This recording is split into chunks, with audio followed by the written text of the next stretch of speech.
Pues bien, buenas tardes a todos. Vamos a comenzar. Es realmente para mí un gusto entrar al Depor por esta puerta que está abierta hoy para todos, para compartir un espacio y un tiempo de aprendizaje con los socios, los amigos que nos acompañan y, por supuesto, con mis estimados y queridos compañeros del Ejecutivo. Gracias siempre por su apoyo y por su buena vibra. Estamos aquí en el Depor realmente es un gran espacio y es para mí un gran privilegio presentar esta conferencia desde el lugar que ha hecho siempre la diferencia. Un especial agradecimiento a Marcia Manterola por el gran toque que me ha ayudado a darle a esta presentación. Y bueno, comenzamos y esperamos que lo disfruten. Gracias también al Comité de Actividades por abrir este espacio. Pues bien, aquí hay gente que me conoce, pero otra más que no. Para aquellos que no me conocen, les voy a platicar que me dedico a la pedagogía en mi vida normal y trabajo en escuelas de la comunidad y con fundaciones que tienen a cargo escuelas públicas, desde donde yo realizo evaluación educativa y también estoy en el campo de la evaluación empresarial. He de confesar que mi instinto y necesidad de evaluar a veces no descansa ni en las vacaciones. Entonces, esta investigación que realizo y que hoy comparto surge desde mi más instinto y profundo forma de evaluadora. Pero más allá de las cuestiones profesionales, esta es una historia desde lo familiar y lo personal, desde la pertenencia y legado de la comunidad y del pueblo judío. Pues bien, hace algunos años, en un viaje familiar por el Báltico, pasamos por Dinamarca. Con hijos que en ese entonces tenían entre 11 y 17 años, una parada obligada fue al parque de diversiones de Copenhague, el Tivoli. Pero también viniendo conmigo, una parada obligada es el Museo Judío. Y es ahí donde esta conferencia comienza su inspiración. Mientras comprábamos los boletos para entrar y esperábamos, pues estaba la tiendita a la cual no perdí la oportunidad de entrar a echar un vistazo. Mientras estaba ahí, mi mirada llamó la atención hacia una vitrina con un par de libros cuyos títulos me parecían un poco absurdos. Nothing to speak of, nada de qué hablar. It could not happen, esto no pudo haber pasado. ¿Quién quiere comprar unos libros con estos títulos tan poco llamativos? Evidentemente, entramos al museo y después del recorrido salí cargando 2 libros que en un principio pensé que no tenía nada que ver. Compré estos libros y esta conferencia en gran parte se basa en estos libros. Quiero también decirles que soy egresada de la red judía. Estudié toda mi vida en un colegio de la red e hice un semestre de Shoah en la maestría de estudios judaicos y jamás había yo escuchado de este caso de Dinamarca. Pero siempre que he estado acercándome al tema de la Shoah, hay preguntas que me han acompañado desde que era yo muy niña y este tipo de preguntas que me han movido es, bueno, ¿cómo es posible que esto haya sucedido? ¿Por qué el mundo lo permitió? ¿Por qué nadie hizo nada? Y creo que a lo largo de mi experiencia con el acercamiento y el aprendizaje a temas de la Shoah, finalmente, quizá de forma conformista y sin encontrar una respuesta satisfactoria, pues pensé, ¿qué podían haber hecho? Pues bien, un estudioso de la Shoah, Raúl Hilsberg, nos dice que la vida bajo el régimen nazi redujo a todos a una de 3 categorías. Éramos víctimas, victimarios, lo que se conoce como un stand-byer o un espectador. Sin embargo, hubo pequeñas excepciones, pero importantes, de personas y comunidades que no fueron ni perpetradores ni víctimas y se negaron a ser espectadores. Y esta es la 4ª categoría de vida que vamos a ver y a descubrir a través de esta conferencia. Pues bien, para esto y para movernos un poquito, vamos a hacer un ejercicio. Y el que quiera, el que guste, puede entrar a Google y buscar el número de víctimas que hubieron en alguno de estos países europeos. Bien, puede ser puede ser cualquier otro quizás de donde vengan sus padres o sus abuelos. Todos quien guste y quiera subir al chat sus respuestas y participar, van a ser bienvenidas. Y mientras tanto, pues vamos capturando estos resultados de la cantidad de víctimas judías y para ustedes los leo en voz alta. Alemania, 134.500. Austria, 50.000. Bélgica, casi 29.000. Bohemia y Moravia, más de 78.000. Dinamarca, 60. ¿Dinamarca? ¿60? Quizás me está faltando algún cero, o tal vez dos. Eslovaquia, 68.000. Unión Soviética, casi 1 millón. Y Polonia llega casi a los 3 millones de víctimas. Entonces aquí podemos ver cómo en Dinamarca estamos en apenas algunas decenas, cuando en otros países llegamos a los miles y millones de víctimas.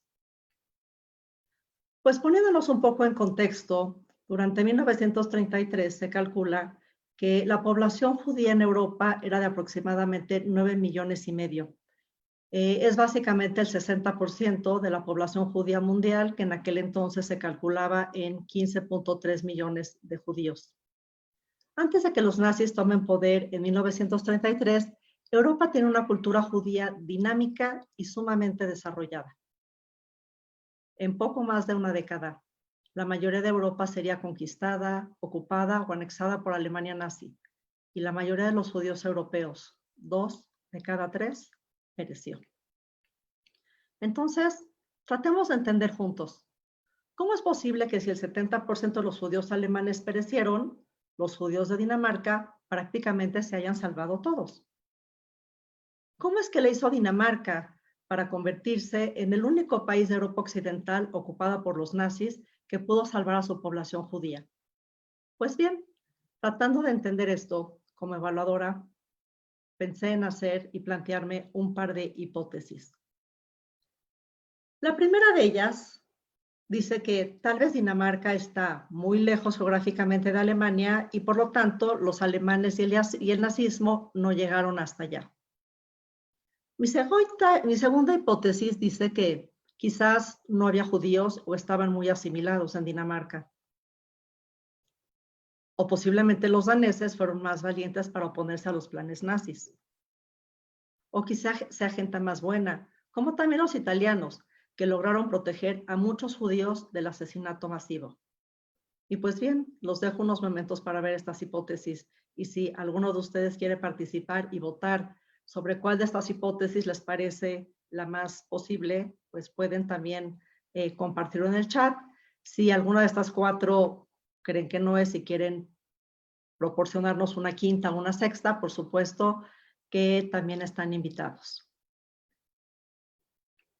Y pues bien, las hipótesis se han hecho para confirmarse o descartarse. Volviendo a la hipótesis número 1, donde sugeríamos que quizás Dinamarca está tan lejos geográficamente de Alemania que por eso el nazismo y los alemanes no llegaron hasta allá. Pero aquí en este mapa podemos ver, en la parte inferior aquí está Alemania y tiene una frontera física con Dinamarca. Así es que la cuestión geográfica no fue un factor por el cual los alemanes o los nazis no llegaron a Dinamarca. Aprovecho este mapa para mostrar cómo también, al igual que de este lado había una frontera geográfica, también de este lado, del lado este, había una frontera geográfica con Polonia. La diferencia entre ambas fronteras fue la cantidad de judíos que murieron. Por la parte de Polonia llegamos casi a los 3 millones, mientras que en Dinamarca aparentemente tenemos nada más 60. Mi hipótesis número 2 realmente funciona como una media hipótesis. Ya saben, esas que son como medias verdades. Y lo que pretende esta hipótesis es decir que quizás no había judíos en Dinamarca o estaban sumamente asimilados.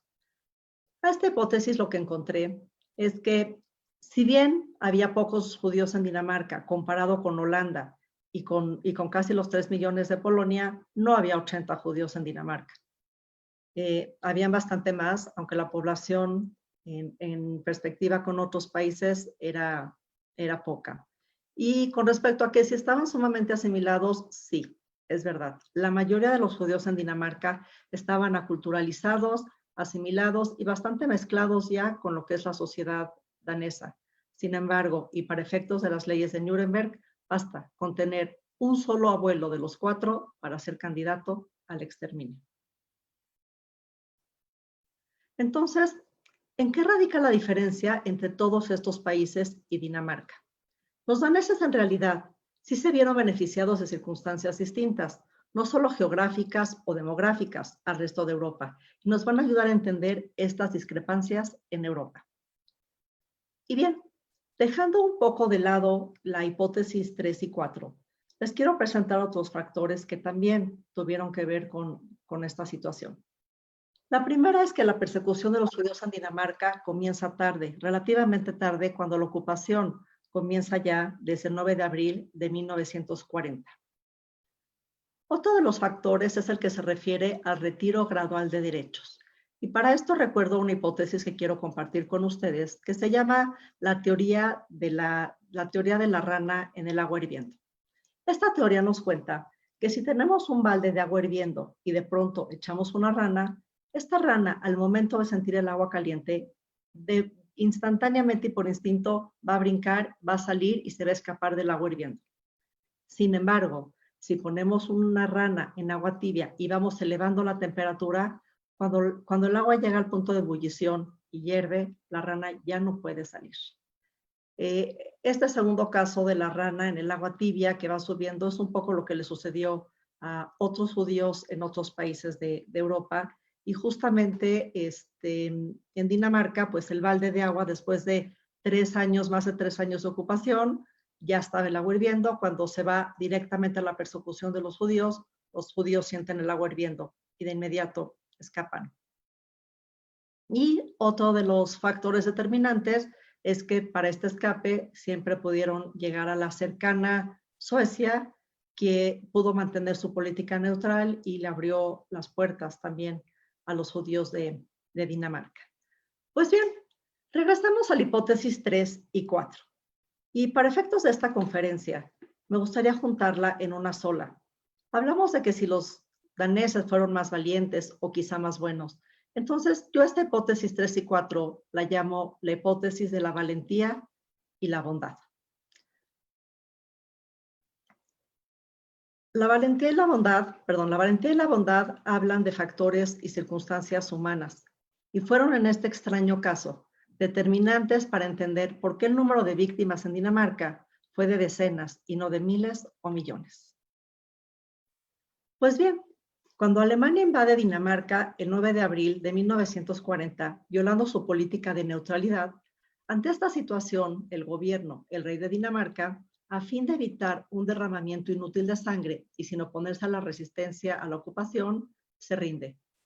Como recompensa, se les respeta su autonomía. Dinamarca entonces fue considerado un protectorado modelo por Hitler, al punto que se permitió al Parlamento danés seguir funcionando y se mantuvo en libertad al rey Cristian X. Durante la ocupación, los nazis impusieron censura de prensa y controlaban cada aspecto de la vida política y económica del país. Realmente para Alemania era importante no confrontarse con Dinamarca, puesto que Dinamarca era un gran proveedor para la armada, para el ejército alemán. Proveían, por ejemplo, de grandes cantidades de mantequilla y sus importantes astilleros también fabricaban grandes barcos para la naval alemana. Entonces, pues, bajo esta circunstancia, ¿cómo es que logran los judíos salvarse? Pues bien, el rey Cristian, que es definitivamente un símbolo de la resistencia de la ocupación alemana, a pesar de que hace pocos momentos les dije que el rey ante la ocupación nazi se rinde, pero no se rindió en una forma de cobardía, sino una cuestión estratégica y con la bondad de no derramar sangre de manera inútil. Tanto el rey como sus conciudadanos se juntaron para poder ayudar y apoyar a los judíos y gracias a eso muchos de ellos se salvaron. Ante la ocupación y la poca resistencia, tan pronto entran los alemanes a Dinamarca, el rey Cristian le deja muy claro aquí a Hitler y le dice: desde hoy ocupa nuestro país, pero nuestros judíos son ciudadanos daneses y no los pueden tocar. De esta manera vamos viendo cómo en este decreto se deja ver el DNA del que está hecho este pueblo. Y el rey Cristian sale como la cabeza de una moralidad compartida. Aunado a esto, el rey le pide por favor a sus oficiales del gobierno avisar a la policía danesa de no colaborar y no apoyar con los oficiales y soldados daneses, por orden del rey. Y bueno, qué mejor manera de conocer a una personalidad que nos atraviesa sus historias. Y cuenta la historia acerca de Cristian X, que a este rey le gustaba mucho salir a cabalgar por las calles de Dinamarca sin ninguna seguridad, sin guaruras, sin guardaespaldas. Durante la ocupación nazi, un soldado alemán se queda bastante impactado por esto y entonces sorprendido y toma de la mano a un niño y le pregunta, ¿cómo es posible que tu rey salga así a cabalgar en su caballo sin ninguna protección? A lo que el niño le contesta, el pueblo es el guardaespaldas de nuestro rey. Entonces, bueno, esta historia deja entrever el tipo de persona y las características que tiene el rey Cristian X y sobre todo su relación con su pueblo. Definitivamente aquí podemos ver valentía y bondad, pero también respeto y cariño.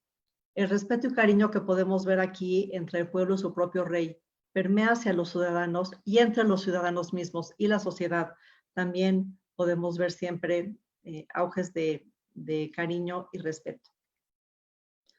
Otra de las historias acerca de este rey que seguramente muchos de ustedes conocen es aquella que cuenta que cuando supuestamente los nazis entran a Dinamarca y le piden a los judíos identificarse con un brazalete con la estrella amarilla, el rey sale a la calle con un brazalete o con una estrella amarilla y de esa manera da al pueblo danés un ejemplo de cómo inutilizar una orden alemana. Pues si ustedes piensan identificar a nuestros ciudadanos judíos con una estrella amarilla, pues a ver si los encuentran, porque todos hoy portamos una estrella amarilla.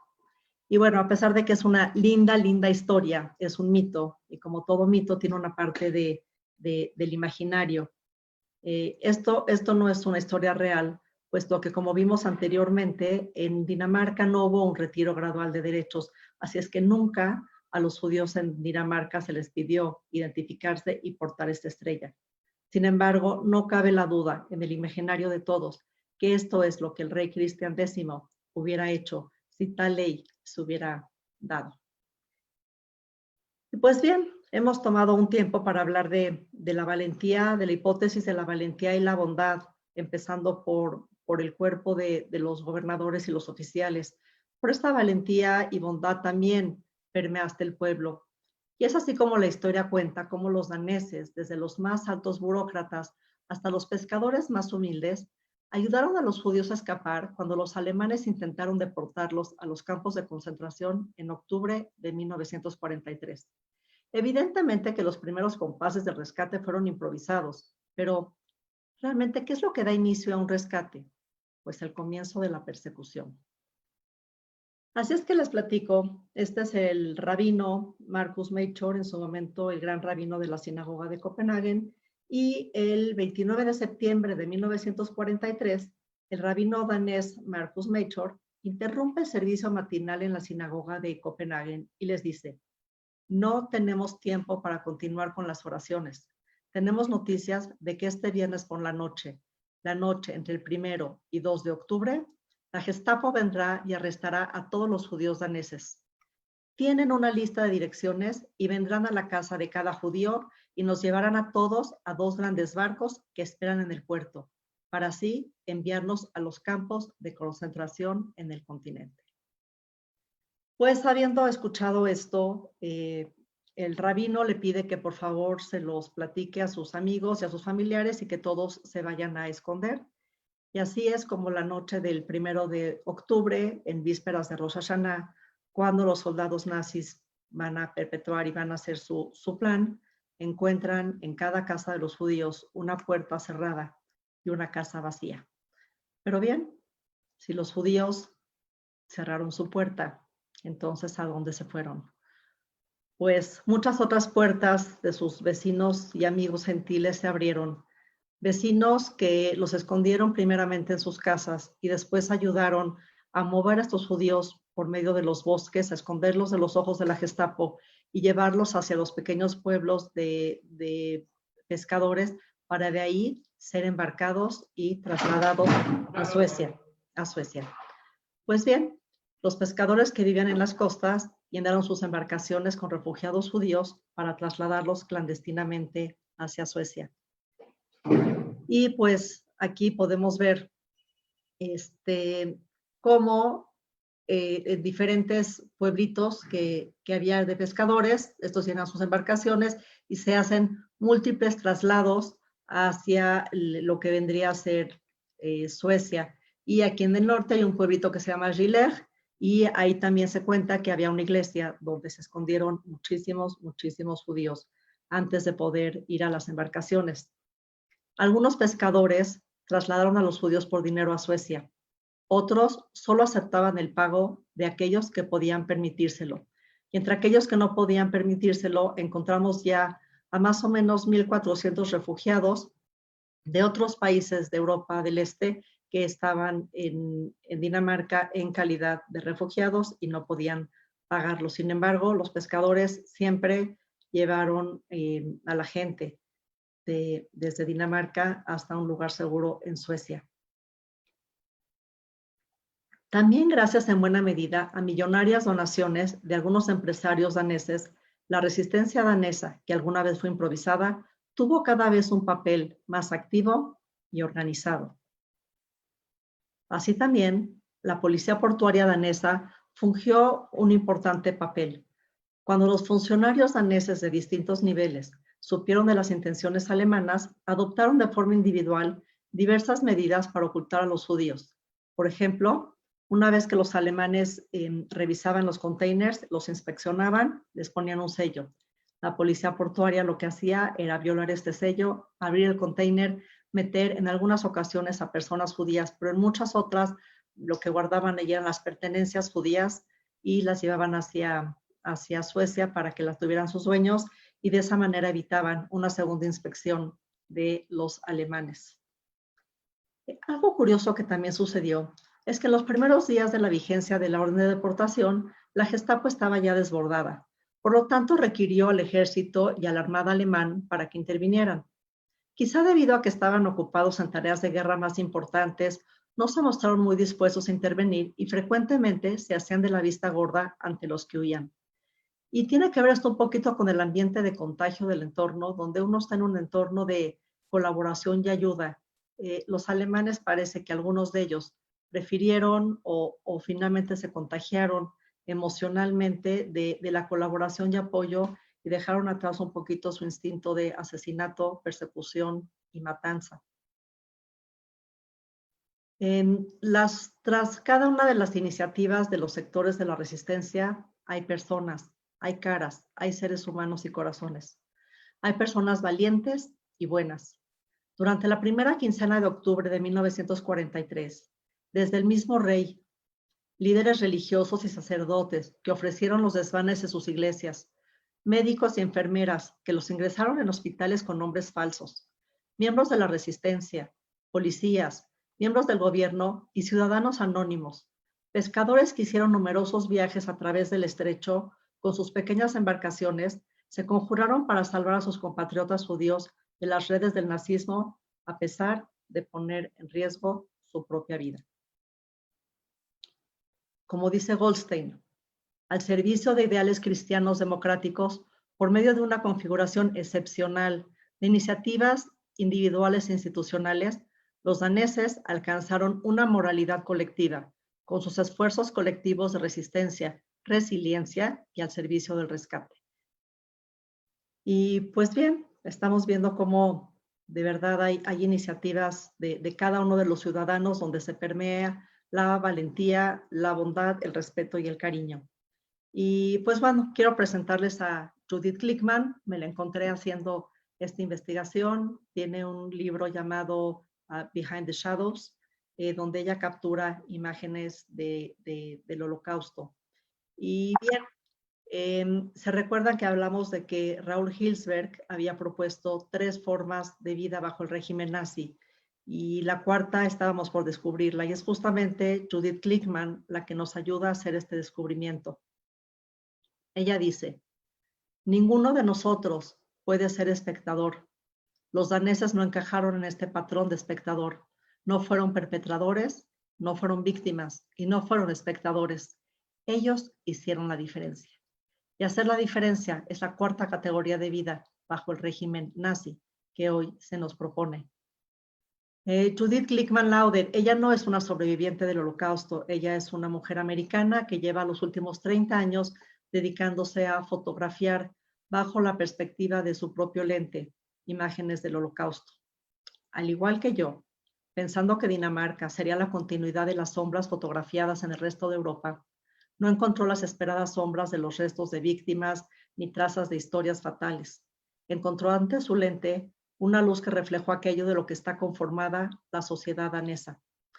La fotógrafa Judith Glickman Lauder explora el contraste entre la capacidad humana para la intolerancia despiadada y la valentía necesaria para superarla, la encuentra en Dinamarca. Su lente se encuentra y captura espacios judíos intactos, con sobrevivientes agradecidos, con héroes, valentía y bondad.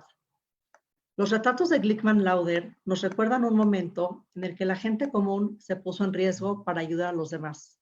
Y dicen que para muestra basta un botón. Así es que cuando muchas de las puertas judías se cerraron y dejaron vacías sus casas, otras muchas se abrieron. Aunque la historia danesa es pequeña en términos de números, ya que los afectados fueron una pequeña fracción de todos los perseguidos por los nazis, tiene una enorme dimensión.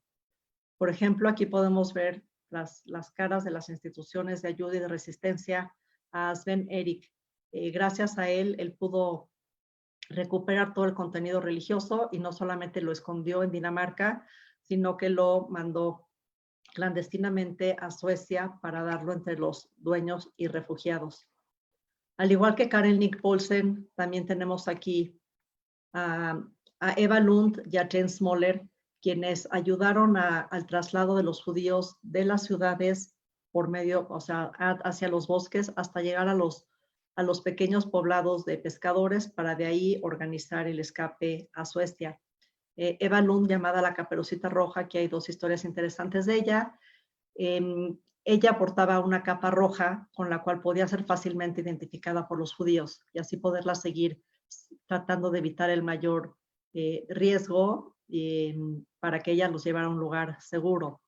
He aprendido ahora que Eva Lund, después de la guerra, estudió microbiología, justamente tiene un artículo acerca de la transmisión de enfermedades de animales a hombres y fue la jefa de virología, inmunología y epidemiología de Dinamarca. Ella murió hace apenas unos pocos años. Esta es la historia de una población que demostró que era posible hacer algo y que se negó a ver a una minoría como los otros. Entre estos ciudadanos comunes y corrientes también está Peter Ilso y Otto Wilkenroth, que también ayudaron con esta resistencia, al grado en que en el caso de Otto, la Gestapo intentó arrestarlo y lo hirieron en la pierna y en la cadera. Como podemos ver, todas estas caras son de ciudadanos comunes y corrientes, cuya mejor arma contra el enemigo fue su corazón y su espíritu humano. Finalmente, este bote que nos ha acompañado en la trayectoria de toda esta conferencia. Este bote es un ícono de rescate de los judíos de Dinamarca. Está en Yad Vashem, representando la valentía y la bondad del pueblo danés hacia sus judíos. Una muestra de reconocimiento y gratitud hacia los bien llamados justos entre las naciones. Un ícono de moral compartida, de una sociedad solidaria. Mazdal es el nombre que yo le pongo a este bote. Y Mazdal, aparte de su traducción que tiene del hebreo que quiere decir suerte o buen destino, he aprendido que Mazdal está conformada por 3 letras, Mem, Zain y Lamet, siendo la Mem la que representa el Makom, el lugar. La suerte está también determinada por los lugares en los que estamos y pudimos ver anteriormente cómo el haber estado distanciados a unos kilómetros entre una frontera y otra, la suerte y el destino de los judíos daneses dista mucho de parecerse a la de los judíos en Polonia. Zain, Zman, es el tiempo. El tiempo también juega en nuestro destino. Y los tiempos que se fueron dados, la entrada tarde de los alemanes a Dinamarca, también ayudó a forjar un destino. La Memina Zain es parte de lo que se llama estar predestinados. Dicen que hay que estar en el lugar correcto, en el momento correcto. La Lamet es el limut. Es nuestra preparación, es nuestro estudio, es la toma de nuestras propias decisiones. Y en este caso el limut también implica el libre albedrío. Así es que nosotros podemos hacer con lo que tenemos lo que nosotros querramos. Son nuestras decisiones si queremos ser valientes y bondadosos, o si queremos ser asesinos, o simplemente si decidimos no hacer nada. Este bote, que alguna vez llevó a cientos de judíos a un lugar seguro, también lleva los aprendizajes que yo rescaté de estas historias, algunas de las cuales, inesperadamente, salieron de las páginas de unos libros con títulos absurdos, de la vitrina de un museo, y que hoy comparto con ustedes. Entre los aprendizajes que tengo es que el extraordinario ejemplo danés no debe usarse para reprochar a otros países que experimentaron la ocupación alemana nazi en peores condiciones que Dinamarca. Pero sin duda alguna, Dinamarca y sus ciudadanos hicieron lo mejor posible dentro de sus menos severas circunstancias y por ello deben ser siempre recordados como un ejemplo de solidaridad nacional en tiempos donde realmente ésta escaseaba, justos entre las naciones. La excepción danesa muestra que la movilización del humanismo y el compromiso de protección de la sociedad civil no solo es una teoría posible, sino que puede llevarse a cabo. Muchas gracias. Y pues bien, de esta forma concluimos una parte de esta conferencia. Espero que les haya gustado. Creo que nos deja muchos aprendizajes. Estamos abiertos a preguntas y comentarios. Y finalmente también para decirles que pues, hay mucho más detrás de esta historia en Dinamarca. Hay antecedentes que conformaron esta forma de la sociedad civil de ayuda, de respeto y cariño. Y también, desgraciadamente, a pocos años, hoy Dinamarca es uno de los países que presenta un brutal antisemitismo. Entonces, bueno, para poder conformar esta conferencia en un tiempo, realmente hay muchas cosas que se han quedado fuera, pero los invito, por supuesto, a que creemos alguna otra clase. Dejo mi teléfono, mi mail, si hay alguna pregunta que pudiéramos contestar ahora. Y Alex, me hace el favor de intervenir y darnos estas preguntas. Con gusto las atenderemos. Hola, Karen. Tenemos solo saludos de Mónica Tronic, Patti Camacho, Genoveva Rodríguez, Marcos Meta, Alan GR y Alice Vicas. Gracias, gracias.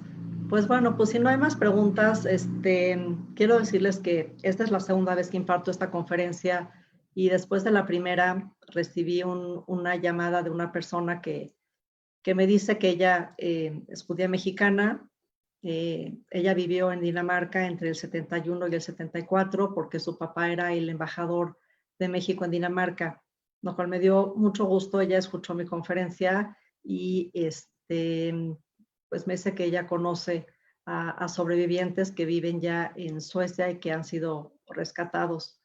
Y por otro lado, cuando me han preguntado también acerca de cómo educamos para esta cuarta forma de vida, de no ser un Sandbayer, pues creo que es con el ejemplo. Creo que debemos de levantarnos la voz, de levantar por los demás, hablar por otros y definitivamente nunca, nunca quedarnos con los brazos cruzados.